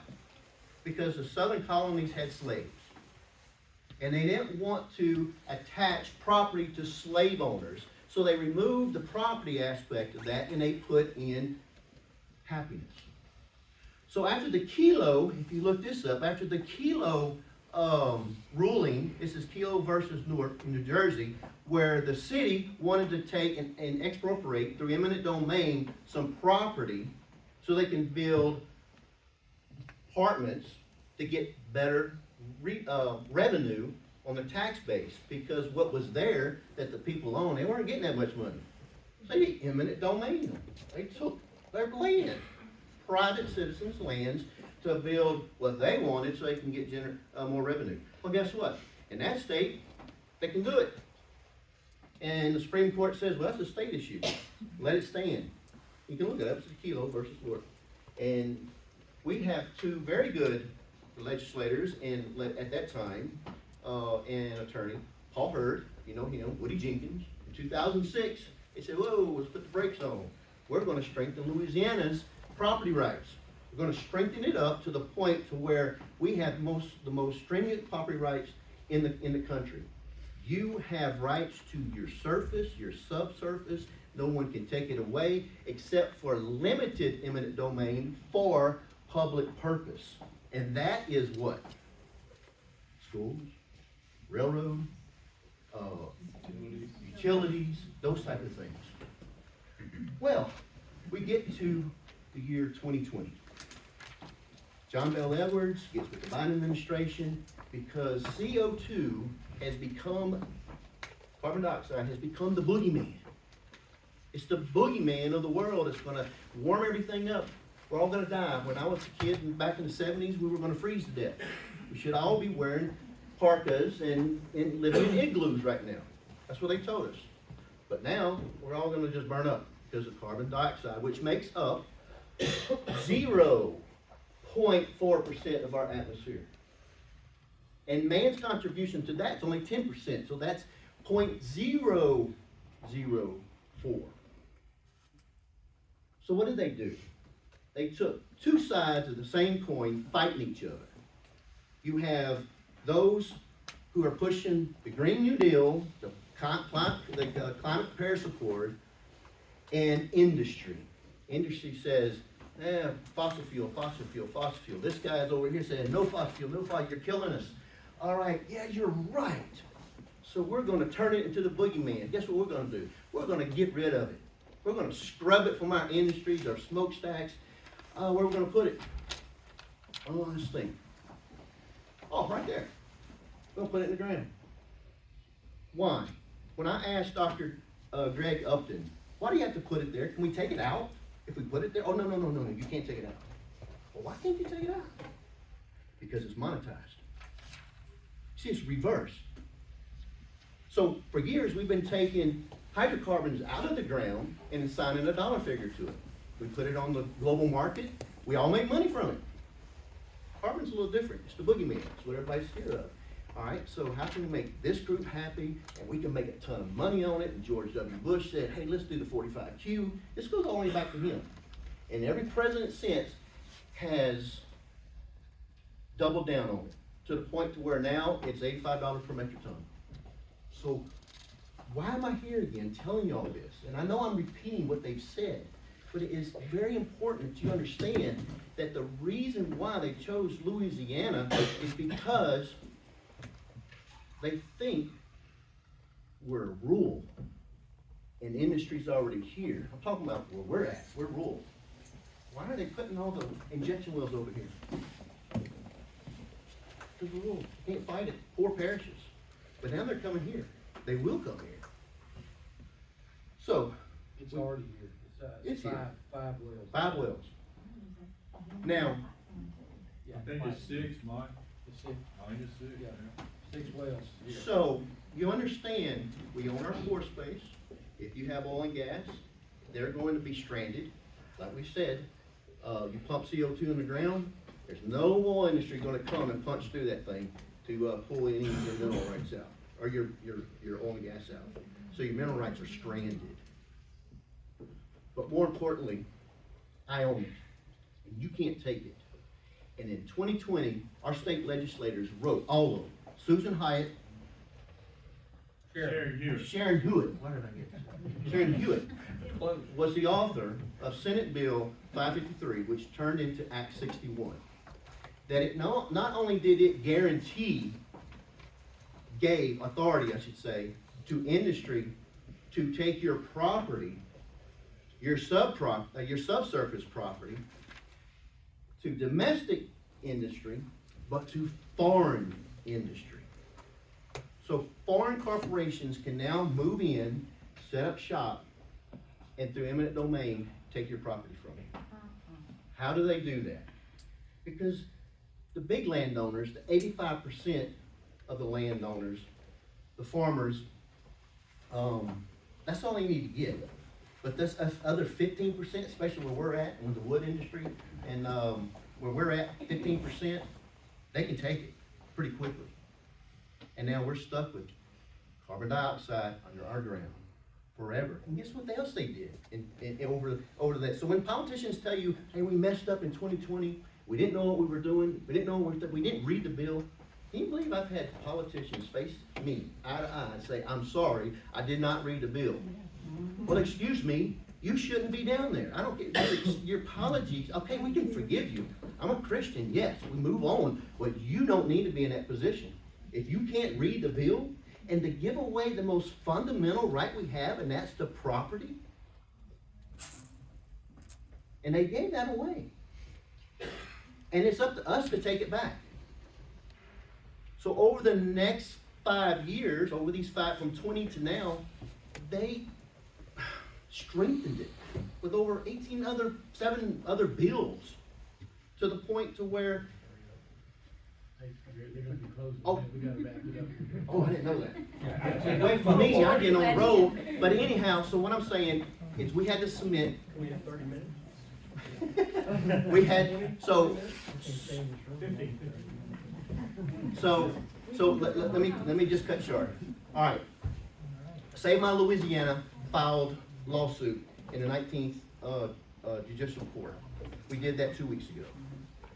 On Act 60, we brought it against Governor Landry and the Conservation Commissioner, that they are in violation of our Constitution. Act 61 is unconstitutional. That's our standing. That lawsuit was filed. You can go find it and read up about it. And so now it is going through the process. Well, our next step, we're going to start looking at environmental processes with our Chico aquifer. That's next. And there are other avenues that we're going to start looking at. So we're here. Why am I here? To educate you. I was where you were now 6 months ago. I need where you are now to be where I'm at now. Because we got to educate Louisiana. Louisiana doesn't know about this. You're gonna have to do it your own core groups. And very soon, you're going to be faced with the same dilemmas that we're faced with right now. Taking our property away for foreign domestic corporations to pump a waste, that's what it is, a waste product under our ground. And once they do that, Excuse me, that's a state's right what is the state right? to eminent domain environments. Absolutely, go look at, That's not a federal right? no, that's state. No, they passed it in Baton Rouge. It's not federal eminent. Yes, sir. Very limited on science. What's the harm of oxygen still if there's only 4% of the air? None, Thank y'all for coming. Thank you. Thank you so much. That's just it.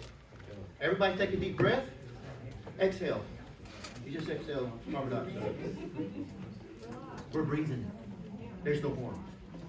The boogeyman had to be carbon dioxide. But when you compress it in the ground. However, like what she's saying, and that's what that's what Mike is saying. When you compress that to a volatile state, at 2,400 PSI, that's what you get. You get what happened in Sherpasha, Mississippi. And at that state, you're talking about what, 100 below zero? 80 to 100 below zero? Imagine a 48-inch pipe exploding. And that plume, there's no stopping it. Hey, this is who we believe. I want to show you all this video. And I asked her if we could say, you got something you need to do? Well, I mean, we're all right. I know. I just asked her if we could just show the video. If they make us leave, then we'll leave. Before he shows, I gotta say this one thing. We need y'all's help. We need people down here to help us fight this. Because Jeff Landry is pushing this thing at 100 miles an hour. It's coming here like a freight train. It's already here. So we need y'all's help. I'm sorry, Robert. And I just want to show y'all how deep this thing really is. And this is just what I found. Whether it's totally 100% accurate, I believe it is. But I want you to see this. Y'all need to What really we are look about at to this. see is a network, one that crosses party lines, connects Democrat and Republican power players, and operates through attorneys, lobbyists, legal firms, and newly formed nonprofits. A network pushing one agenda. Stop it just a second. Carbon capture. I want to say this. Y'all are not seeing the commercials yet. You're not seeing the direct mail pieces, and you're not hearing the radio ads.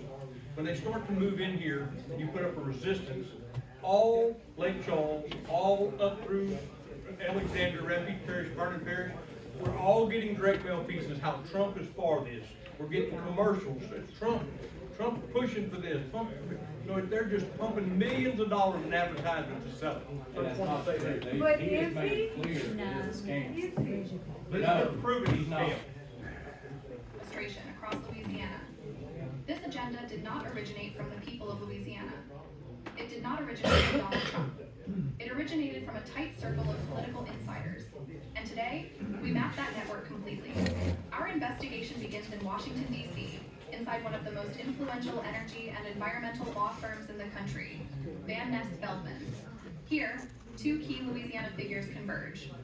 First, former U.S. Senator Mary Landrieu, now senior policy advisor at the firm, a long-standing power broker in federal energy policy, Gulf infrastructure, and carbon capture incentives, and beside her, Tanner A. Johnson, her former legislative director, now a partner at the same firm, an energy lawyer whose work intersects directly with carbon transport, injection regulation, and federal CCS frameworks. Together, Landrieu and Johnson form the first link in a chain stretching from D.C. to Baton Rouge, a pipeline of influence that begins with federal energy law and ends with Louisiana's developing carbon capture industry. The next connection leads directly into the previous governor's office. In 2020, Governor John Bell Edwards signed an executive order committing Louisiana to net zero emissions by 2050. This order laid the groundwork for carbon capture and sequestration, Class 6 injection wells, CO2 storage hubs, and pipeline networks. Tanner Johnson served on environmental and coastal advisory bodies inside Edwards' administration, making him a direct policy link between Mary Landrieu's federal energy sphere and the state's emerging CCS structure. This establishes the first full bridge. Mary Landrieu, Tanner Johnson, John Bell Edwards. The legal and regulatory foundation for carbon capture in Louisiana was built here, years before the public realized what it meant. When Jeff Landry became governor in 2024, he could have immediately repealed Edwards' climate order. but he didn't. Instead, he kept the entire carbon capture framework intact. Why? Because by the time Landry took office, the same network that shaped Democratic CCS policy had also embedded itself deeply inside Republican political operations. That connection is anchored by Jason Hebert, a senior strategist from the political firm, currently the senior political strategist to House Speaker Mike Johnson and House Majority Leader Steve Scalise. He recently served as the chairman and executive director of the Super PAC to elect Governor Jeff Landry while engineering the victory for Louisiana Attorney General Liz Murrill. Hebert serves as vice president of Louisiana Citizens for Our Future, the nonprofit built around promoting CCS policy to the public. This forms the first bipartisan chain: Mary Landrieu, Tanner Johnson, John Bell Edwards, Jason Hebert, Jeff Landry. Behind the scenes, 2 nonprofits were constructed to move Louisiana's CCS agenda forward. Louisiana Citizens for Our Future, a Baton Rouge-based organization with a powerful officer list: Tanner Johnson, President; Jason Hebert, Vice President; Tim Johnson, Director. Tim Johnson is also the founder of the TJC Group, specializes in shaping public opinion for pipelines, CO2 injection, and petrochemical expansion. His position inside LCFOF connects industrial messaging directly to political advocacy. This nonprofit serves as the policy and political nerve center behind public messaging for carbon capture. They start off with the name portraying its Louisiana Citizens for Our Future, then proceed to claim to be pioneers leading us into the future, giving us all a second chance at the American dream. Through a clip including President Trump promised thousands of jobs and new tax revenue. Then Governor Landry's photo, followed by him telling us Louisiana experience with carbon capture is unmatched. His projects are safe, regulated, and locally supported. Top it off with the statement, "Let's talk facts, not fiction." Do you really think Jeff Landry believes the people of Louisiana are that ignorant? But a second organization pushes the narrative even further: MAGA Energy Project, Inc. Despite its branding, this group is not affiliated with Donald Trump, yet it uses his name, image, and slogans to sell carbon capture to conservative voters. Officers include Raymond Griffin Jr., President; Amanda Guidry Malloy, Treasurer; Annie Simon Perez, Secretary. But the most significant connection is this: the registered agent for MAGA Energy Project is Stephen Gillet, Governor Jeff Landry's personal attorney. This is not symbolic. A registered agent is the legal backbone of a nonprofit, the person entrusted with lawsuits, service of process, and official state communication. When a governor's personal attorney becomes the legal representative for a political nonprofit, that is a direct, intentional connection. Ray Griffin Jr., president of MAGA Energy Project, is also a Jeff Landry appointee to the Convention Center Board. His appointment links this nonprofit directly into the governor's political structure. Amanda Malloy, the group's treasurer, is a lobbyist and PACI treasurer deeply involved in Louisiana campaign finance. Her presence connects MAGA Energy Project to pro-Landry political operations. Annie Simon Perez, secretary of MAGA Energy Project, extends this network into industry consulting and strategic operations, completing the triad tied directly to the governor's orbit. The narrative then intersects with the TJC Group, a political communications and industrial influence firm based in Baton Rouge. Its leadership includes the same Tim Johnson, who is the director of Louisiana Citizens for Our Future. Here at TJC Group, Tim Johnson is founder and president, along with Desiree Lemoine as vice president of governmental affairs. Lemoine also serves as executive director of Industry Makes, a front-facing messaging platform promoting refineries, pipelines, and CCS as safe and modern. MAGA Energy Project produced and funds these Trump supports CCS propaganda ads. That is factually false. Trump has never endorsed CCS. The group then published online ads claiming President Trump is fighting for carbon capture and sequestration. That statement is also false. Donald Trump has never publicly endorsed CCS, Class 6 wells, or statewide CO2 injection projects. Together, the Louisiana Citizens for Our Future, MAGA Energy Project, TJC Group, and Industry Makes form a unified messaging ecosystem, spanning Democrats, Republicans, law firms, political consultants, and industrial advocates. One network, one agenda. Carbon capture for Louisiana. What emerges is a single network, connecting Mary Landrieu, John Bell Edwards, and Jeff Landry through lawyers, lobbyists, political consultants, and coordinated nonprofits.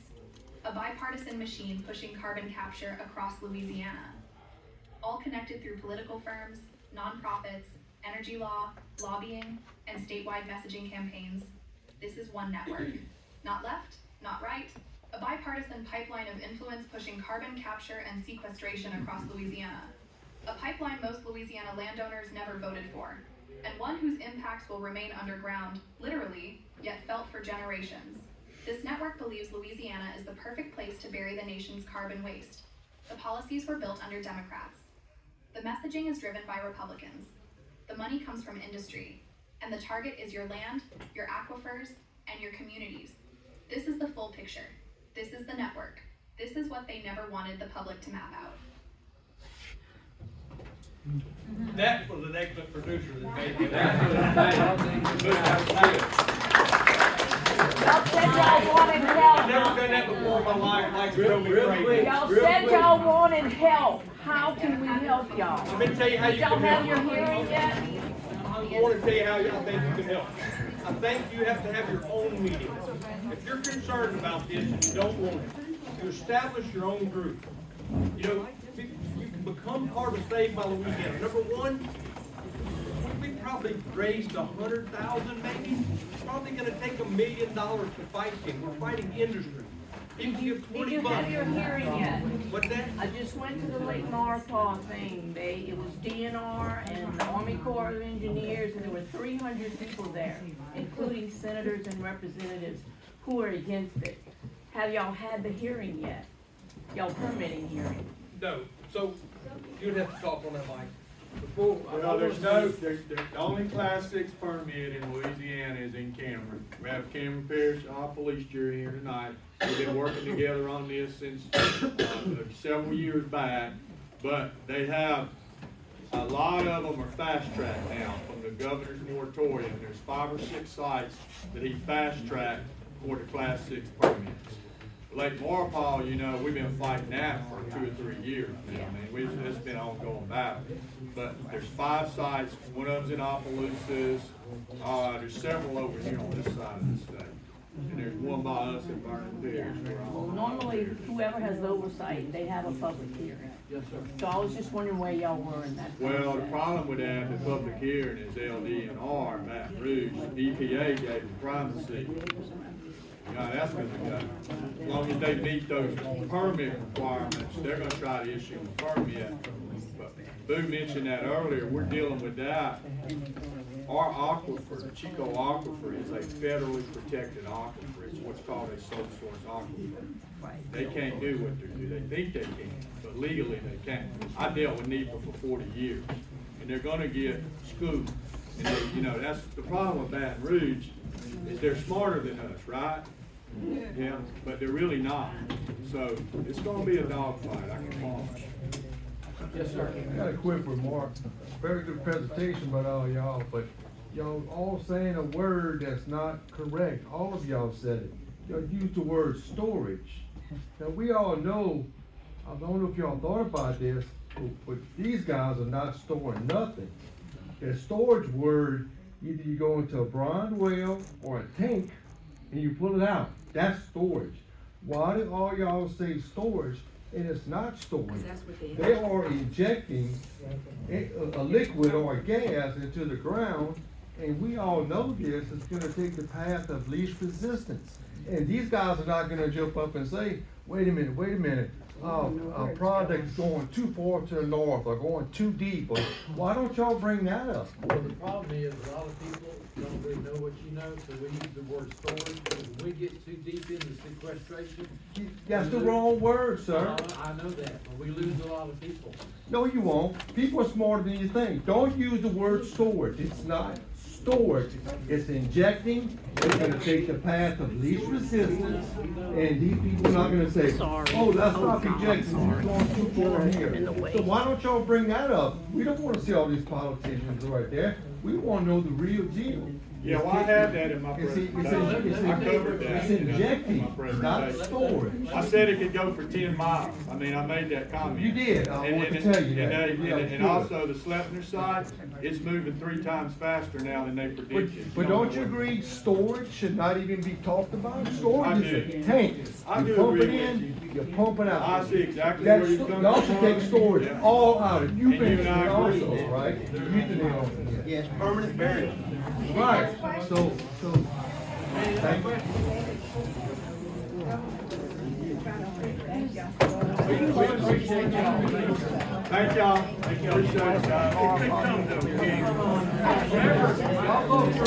No, I'm with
Yeah, so I ended up looking up a solution because I did it like 4 times. This is my backup. Everybody in the shop, at least have the audio continuously.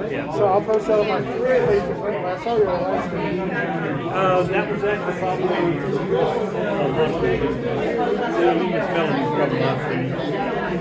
I used to try to, but until I get something I can kind of control remotely, and, you know, run back and forth and do it. And I used to try it, and I missed everything because I was doing the computer trying to run it. If I had $2,000, I could find the solutions.